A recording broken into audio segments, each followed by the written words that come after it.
지난 시간에는 우리가 직렬 회로에 대해서 공부했습니다. 직렬 회로에 대한 기억을 다 하고 있나요? 우리 직렬 회로의 특징을 살펴보면 직렬 회로에서 합성 저항은 각 저항의 합과 동일하다 이렇게 얘기를 했어요. 그리고 동일한 전압을 직렬로 연결하면 전압은 개수의 배가 되고 용량은 한계대와 동일하다. 세 번째, 직렬 회로에서 전류의 크기는 모든 점에서 같다. 이게 굉장히 중요하다 그랬죠. 그리고 직렬 회로에서 각 저항에 의해 발생하는 전위차의 합은 기전력의 총합과 같다. 이렇게 얘기를 했습니다. 이 세 번째와 네 번째 거는 직렬 회로를 푸는 데 있어서 매우 중요한 사항입니다. 그러니까 여러분 꼭 기억하기 바랍니다. 그리고 오늘은 우리가 병렬 회로에 대해서 한번 공부를 해보겠습니다.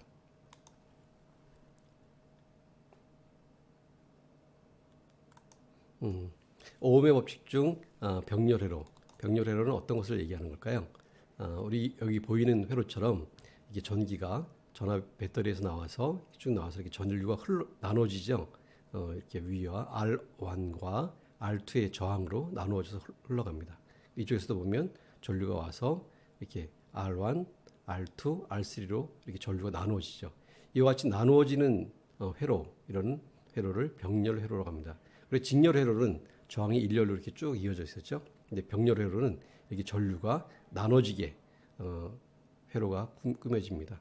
이 병렬 회로의 특징은 뭐냐면 직렬 회로 같은 경우에는 우리가 하나가 선이 끊어지게 되면 전체 배선이 회로가 다 정지가 됩니다. 그래서 전기가 안 들어오게 되는데 병렬 회로 같은 경우는 선이 하나 끊어지더라도 다른 쪽으로 전기가 갈 수 있죠. 여기서도 보면 전기가 R2가 끊어지더라도 R1과 R3로는 전기가 흘러갈 수 있습니다. 이와 같이 병렬 회로는 하나가 망가지더라도 한 선이 끊어지더라도 전기가 흘러갈 수 있기 때문에 집안에서 쓰는 모든 전기들은 다 병렬 회로로 꾸며져 있습니다. 자동차는 그럼 병렬일까요? 직렬일까요? 자동차에는 직렬 회로로 구성된 것도 있고 병렬 회로로 구성되어 있는 것도 있습니다. 자, 우리가 전기는 물과 매우 유사하다 그랬죠. 여기 지금 보면 물이 이쪽 관으로 들어와서 이쪽 관으로 빠져나갑니다. 근데 이 안에는 그 세 개의 관이 있어요. A라는 관, B, C 세 개의 관이 있는데 이 세 개의 관을 보면서 한번 물음에 답해 보기 바랍니다. 자, A, B, C 중 어느 관이 물이 제일 잘 흐를까요? 자, 물이 이쪽으로 들어와서 이쪽으로 빠져나가는데 여기 A, B, C 세 통로를 지나가게 됩니다. 어느 관을 지날 때 어느 관으로 물이 제일 잘 흘러갈까요? 결정했나요? C로 제일 잘 흘러가겠죠, 그죠? 여기가 제일 넓으니까, 그죠?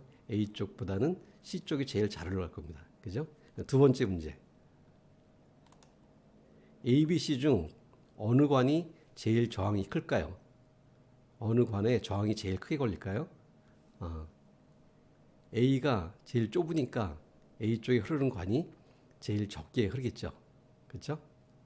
저항이 이쪽이 제일 클 겁니다. 그렇죠? 마지막 문제.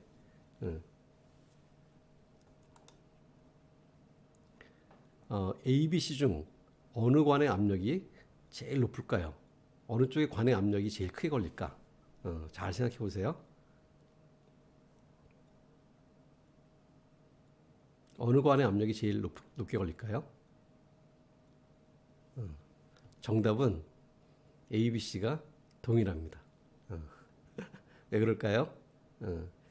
이 A, B, C 중에 어느 쪽에 압력이 높게 되면 압력이 낮은 쪽으로 물이 흘러가겠죠. 그렇죠? 그래서 결국은 A, B, C의 압력이 동일하게 됩니다. 그래서 물에 흐르는 양은 다르고 걸리는 저항은 작지만 이 각각의 관에 걸리는 압력은 동일합니다. 전기도 마찬가지예요. 이 저항이 다를 수 있는데 저항이 다를 때 흐르는 전류량은 차이가 나지만 그 저항에 걸리는 전압은 동일하게 걸리게 됩니다. 여기 이 관에 지날 때 수압이 동일한 것처럼 병렬 회로로 꾸미게 되면 저항이 달라도 같은 라인에 있는 전압은 동일하게 됩니다. 이것이 병렬 회로의 특징입니다. 자, 병렬 회로 보면 건전지 플러스 마이너스 양단에 병렬로 연결된 두 저항 R1과 R2에 인가된 전압은 건전지의 전압과 같다 이렇게 돼 있어요. 이게 무슨 말이냐면 여기 이제 건전지가 있는데 저항을 이렇게 양쪽에 하나, 둘 이렇게 설치했습니다. R1과 R2 저항을 설치했는데 R1의 저항은 5ohm이고 R2의 저항은 15ohm이에요. 그러면 이 저항 양단에 걸리는 전압은 얼마일까? 그런 겁니다. 여기 보면 건전지가 이렇게 1.5V짜리가 있죠. 이쪽은 1.5V, 이쪽에는 0V 이렇게 됩니다. 그죠? 그러면 여기 1.5V라면 G는 몇 볼트가 될까요? G는 1.5V가 되겠죠. 그죠? 그리고 G와 같은 선상에 있는 D와 F는 몇 볼트가 될까요? D와 F도 G와 마찬가지로 1.5V가 될 거예요. 그죠? 여기 1.5V, 여기 1.5V.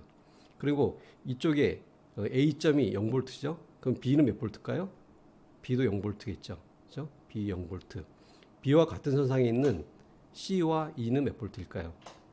C와 E도 B와 마찬가지로 0V일 겁니다. 0V. 여기 0V면 여기도 0V, 여기도 0V. 그럼 여기가 0V이고 여기가 1.5V라 그랬죠?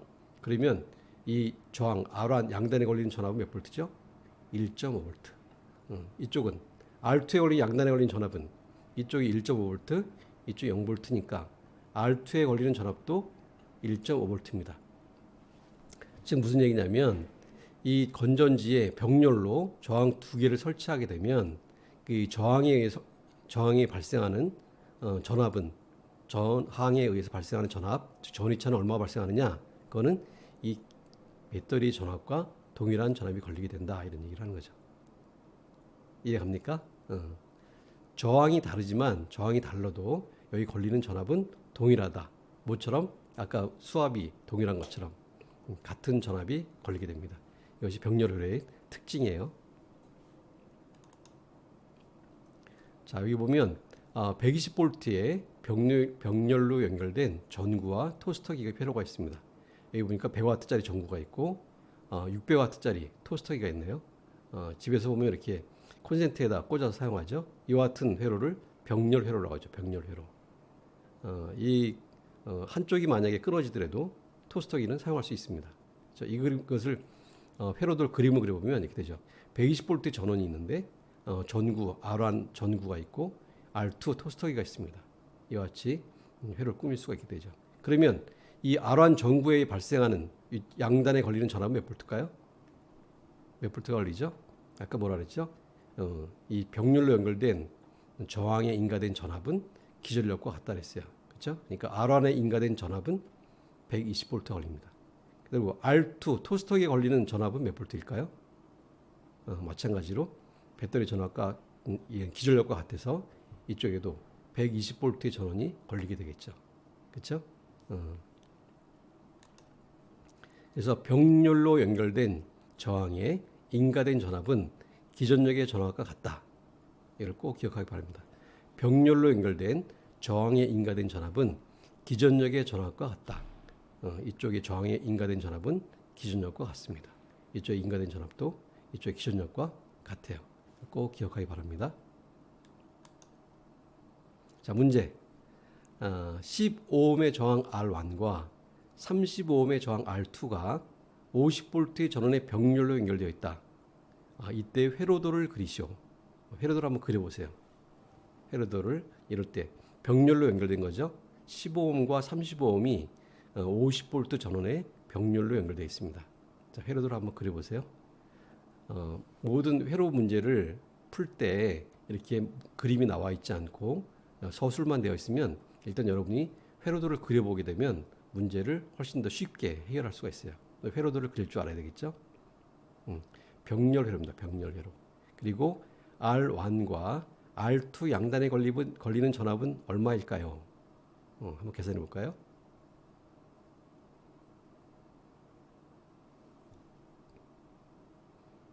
회로도를 그리고 R1과 R2 양단에 걸리는 전압이 얼마인지 한번 생각해 보세요. 다 됐나요? 한번 볼까요? 자, 그 회로도는 이렇게 그릴 수 있죠.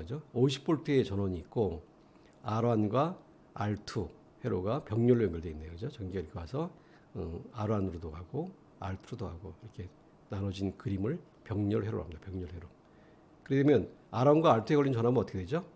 이때 걸리는 전압은 이 배터리 전압과 같다 그랬죠. 기전력과 같다 그랬습니다. 그죠? 그러니까 R1에 걸리는 전압은 50V, R2에 걸리는 전압은 30V. 다 맞췄나요? 보면 R1과 R2 전부 50V의 전압이 걸린다. 이게 정답입니다. 다 맞췄죠? 잘했습니다.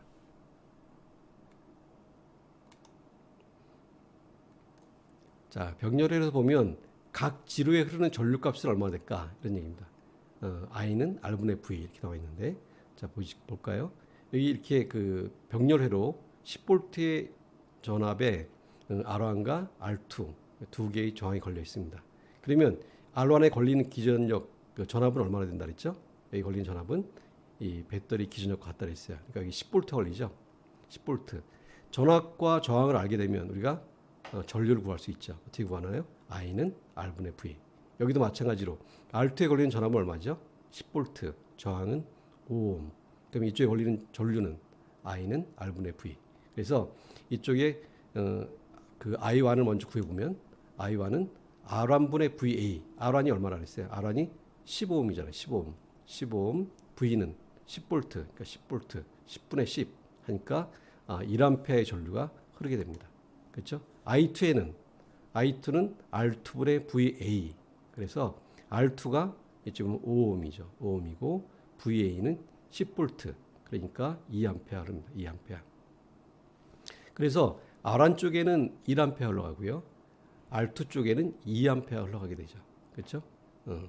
이 병렬회로 해서 저항이 다르게 되면 걸리는 전압은 같은 전압이 흐르지만 이 저항의 차이에 의해서 흐르는 전류량은 이렇게 차이가 나죠. 그러면 이 배터리에서 발생한 총 전류는 얼마가 될까요? 이쪽으로 1A하고 이쪽으로 2A니까 이쪽으로 지나가는 총 발생된 총 전류는 얼마죠? 얼마라고요? 볼까요? 총 전류는 I1과 I2를 더한 값 3A가 되겠죠. 그죠? 3A가 나와서 이쪽으로 1A하고 이쪽으로 2A하고 이게 다시 이쪽으로 만나서 여기 이제 3A가 이렇게 들어오게 됩니다. 3A가 전류가 이 건전지에서 발생돼서 이렇게 나눠지게 되는 거죠. 그렇죠? 다 맞췄죠? 자, 병렬회로에서는 전체 전류 IT는 지로 전류의 합과 같다. 그러니까 전체 전류 I 토탈은 각 지로에 흐르는 전류의 합과 같다 하는 얘기예요. 여기 보면 이제 배터리가 있는데 플러스 전기 이렇게 나와서 이쪽으로 저항 이쪽으로 하나 가고 또 하나의 전류는 이쪽으로 이렇게 갑니다. 그래서 이렇게 가서 다시 만나서 이렇게 들어오게 되죠. 이거를 이제 회로도로 그려보게 되면 20V의 건전지가 있고요. 여기 25옴의 저항, 그다음에 15옴의 저항 이렇게 회로를 그릴 수 있겠죠, 그죠? 그러면 전기가 일로 와서 이쪽에 보면 몇 볼트예요?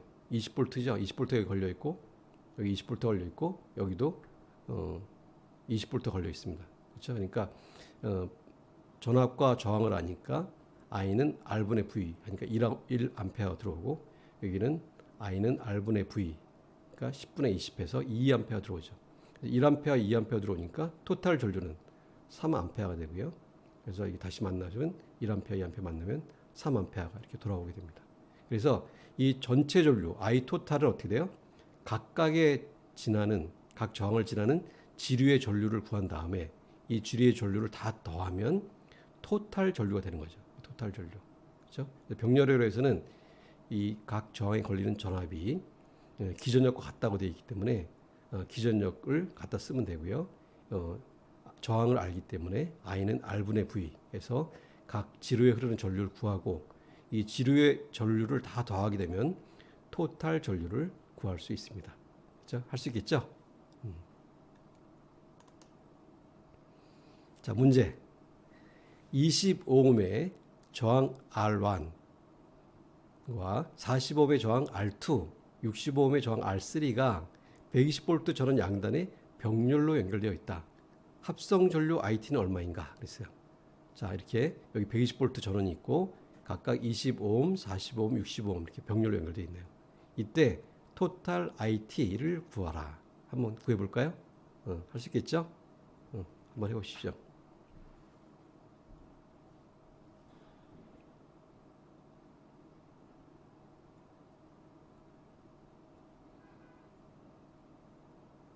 자, 각 저항에 걸리는 전압은 어떻게 되죠? 잘 생각해 보세요. 병렬회로에서 각 저항에 걸리는 전압은 어떻다? 그래서 그 전압을 아니까 저항이 나와 있고요. 각 지로에 흐르는 전류를 구한 다음에 각 지로에 흐르는 전류를 구한 다음에 그 전류를 다 더하게 되면 구할 수 있겠죠. 그렇죠?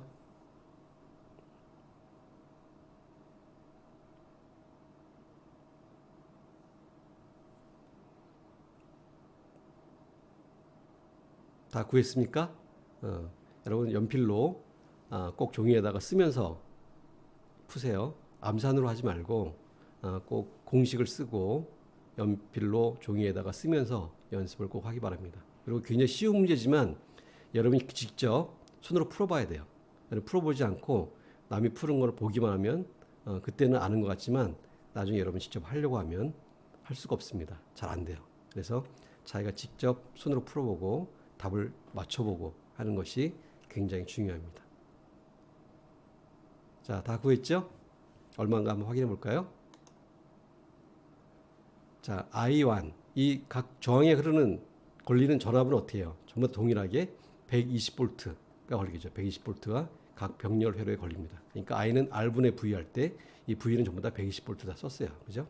그리고 R은 25, 20분의 120 하게 되면 6A. 이쪽으로 6A 전기가 흐르게 돼요. 전류가 흐르게 돼요. I2는 40분의 120 하니까 3A. I3는 60분의 120 그래서 2A. 그래서 이쪽으로 6A, 3A, 2A 흘러갑니다. 그러니까 I 토탈은 어떻게 돼요? 이 세 개를 다 더해야 되죠. 그죠? 다 더하니까 다 더하게 되면 11A가 됩니다. 11A. 잘 풀었죠? 자, 다음 문제 한번 보겠습니다. 자, 10메가옴의 저항 3개가 병렬로 연결되어 있고 그 양단에 10kV의 전압을 가했을 때 회로에 흐르는 총 전류는 얼마인가? 이번에는 총 전류를 구하는 거네요. 10메가옴의 저항 3개가 병렬로 연결되어 있고 양단에 10kV의 전압을 가했을 때 그랬어요. 자, 이것도 이해가 잘 안 가면 그림을 한번 그려봐요. 회로도를 그리고 한번 풀어보기 바랍니다.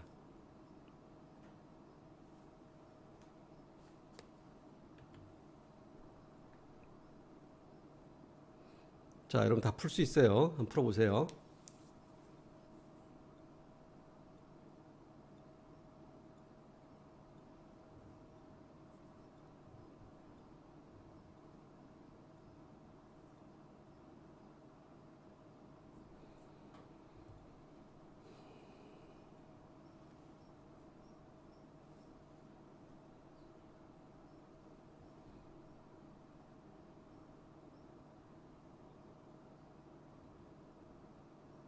(10) 메가옴의 저항이 1메가라는 게 뭐죠? 메가는 10의 6승. 근데 10메가니까 공이 7개가 되겠네요. 그죠? 킬로볼트. 킬로는 공이 3개예요. 10의 3승. 근데 10킬로니까 공이 4개가 되겠죠. 그죠? 그때 흐르는 총 전류를 구해 보기 바랍니다.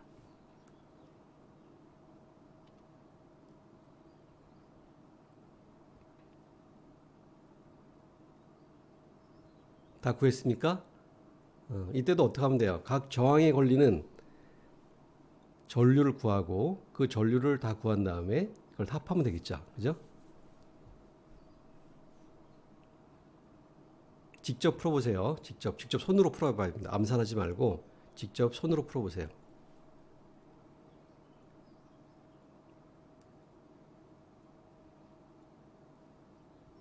다 구했습니까? 한번 맞춰보겠습니다. 자, 여기 보면 이렇게 되는 거죠. 회로가 10kV의 전원이 있고요. 그 다음에 R1 10메가옴 그 똑같은 저항 3개가 10메가옴이 이렇게 걸려 있네요. 그죠? 10메가옴 3개가 걸려 있습니다. 그럼 이때 흐르는 총 전류는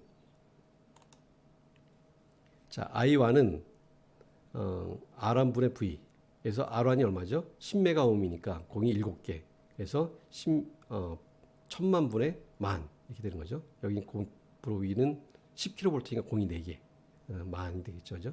계산하면 0.01A 0.001A는 다시 표현하면 1mA 됩니다. I2는 R2분의 V 그래서 R2가 천만이니까 1000만 오음분의 만 하게 되면 0.001A. 똑같이 1mA. I3도 R3분의 V 하면 똑같이 계산해서 1mA 합니다. 그러니까 I 토탈은 어떻게 되죠? 각각 1mA씩 전류가 흘러가니까 흐르는 총 전류는 이 세 개를 다 더해야 되죠. 다 더하니까 3mA 됩니다. 3mA. 잘 풀었죠? 그래요. 그러면 다음 영상에서 계속 이어서 하겠습니다.